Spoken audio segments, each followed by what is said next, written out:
Ek sit buite op die stoep, koffie koud, son al hoog.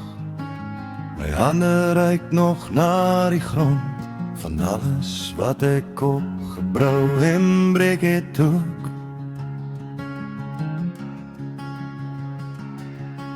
My seun praat skaars my naam, hy dra my foute soos 'n las. Ek hoor my pa se groewe stem, jou trots maak net jou hart te vas.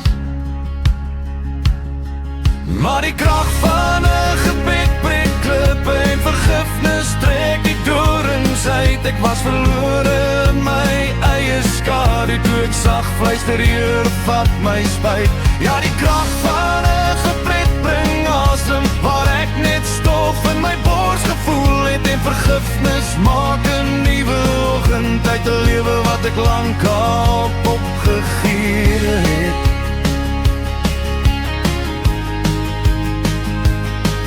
Ry die lang grondpad huis toe, na my ma se klein plaashuis, met 'n Bybel op die passasiersstoel, en die trane vat my stadig vas in kruis. Sy maak die deur oop, sê niks, druk my vas soos toe ek 10 was. Ek sê, ma, ek het jou seer gemaak. Sy sê, kind, die seer was nooit jou laaste pas. Van die krag van 'n gebed breek klippe en vergifnis trek die dorings uit. Sy het elke aand my naam gefluister in die stilte van 'n donker lang gelyk.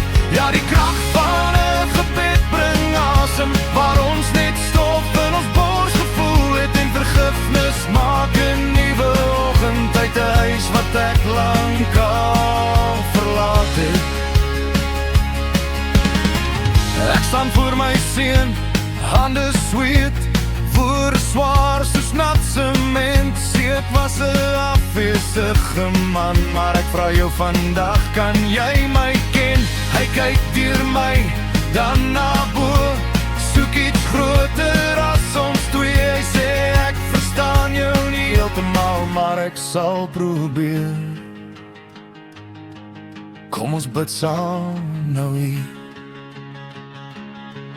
Van die krag van 'n gebed breek klippe en vergifnis trek die dorings uit. Twee gebroke manne in 'n klein sitkamer met die hemel wat deur trane inskuif. Ja, die krag van 'n gebed bring asem, waar daar net stilte en skreeuens was, en vergifnis maak 'n nuwe oggend uit twee harte wat weer leer om saam te vas.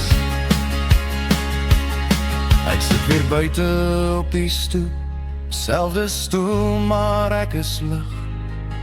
Die stof kleef nog aan my skoene, maar my siel ruik nou na reën van nag.